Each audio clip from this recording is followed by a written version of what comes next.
இயேசுவில்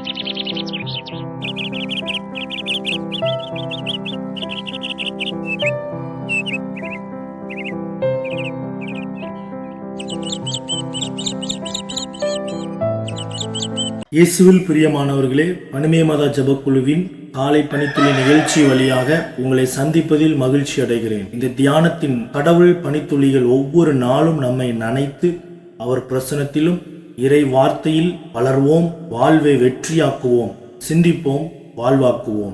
ஆமென்.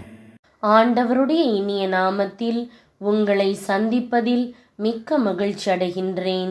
நாம் இன்று தியானிக்க எடுத்திருக்கும் தலைப்பு, இறைவனுடைய வார்த்தை நம்மை பிழைக்க வைக்கும். தியான வசனம், அப்பொழுது என் தந்தை எனக்கு கற்பித்தது இதுவே, நான் சொல்வதை உன் நினைவில் வை, என் கட்டளைகளை மறவாதே, நீ வாழ்வடைவாய். நீதிமொழிகள் அதிகாரம் 4 வசனம் 4. இந்த வசனத்தின் மூலமாக கடவுள் நமக்கு உணர்த்துவதை சிந்திப்போமா? கிறிஸ்துவுக்குள் பிரியமானவர்களே, ஆண்டவர் நம் ஒவ்வொருவருடைய வாழ்வையும் கவனித்து வருகின்றார். நம்முடைய உள்ளத்தை அவருக்கு முன்பாக அடைத்து வைத்து உலகம், மாமிசம், ஆசை, இச்சை இவைகளுக்கு இடம் கொடுத்திருக்கிறோமா? அல்லது நமது இருதய வாசற்படியில் நின்று தட்டுகிற அவருக்கு அதை திறந்து உள்ளே வாரும் என்று அழைத்து இடம் கொடுக்கிறோமா? அப்படி அவருக்கு ஒப்பு கொடுக்கும் போது நாம் செய்ய வேண்டிய அடுத்த காரியம், அவருடைய வார்த்தையை கனப்படுத்தி அதிலுள்ள சத்தியங்களை அறிந்து அவருக்கு பிரியமாய் நடப்பது.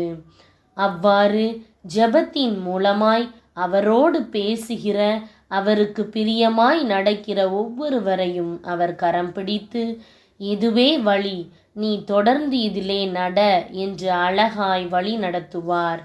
ஒரு பெரிய அதிகாரி கை நிறைய பணம், பொருள், பதவி, பட்டம், புகழ் யாவும் இருந்தபடியினால் நான் நினைத்தால் எதுவும் நடக்கும் என்று எப்பொழுதும் பெருமிதம் கொள்வார்.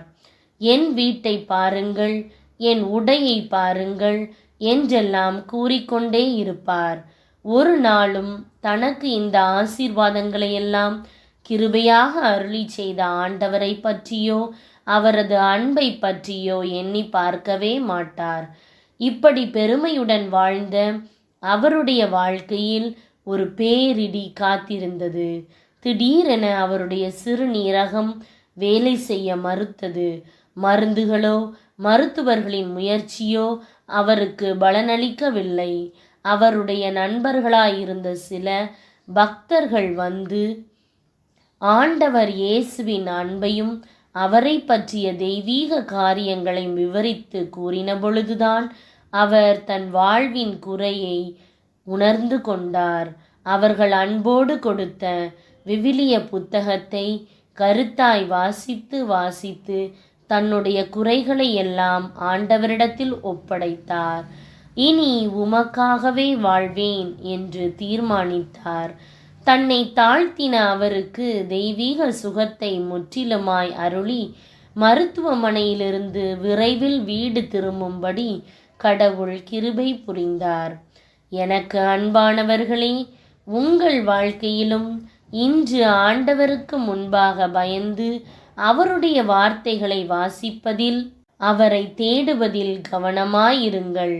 தேனிலும் இனிமையான இறைவனுடைய வார்த்தைகள் உங்கள் வாழ்வையும் செழிக்கச் செய்யும். சிந்திப்போம், வாழ்வாக்குவோம். நாம் ஜெபிக்கலாமா? அன்பு இரட்சகரே, உம்முடைய வேதத்தை வாசிப்பதில் கவனமாயிருக்கவும் உம்மோடு ஜெபத்தின் மூலமாய் உறவாடவும் இன்று முதல் தெய்வீக பலனை தந்து என்னையும் என் குடும்பத்தையும் ஆசீர்வதித்தருளும். இயேசுவின் நாமத்தில் பிதாவே, ஆமேன். இந்த நாள் கீழ்ப்படிதலுள்ள நாளாய் அமைவதாக.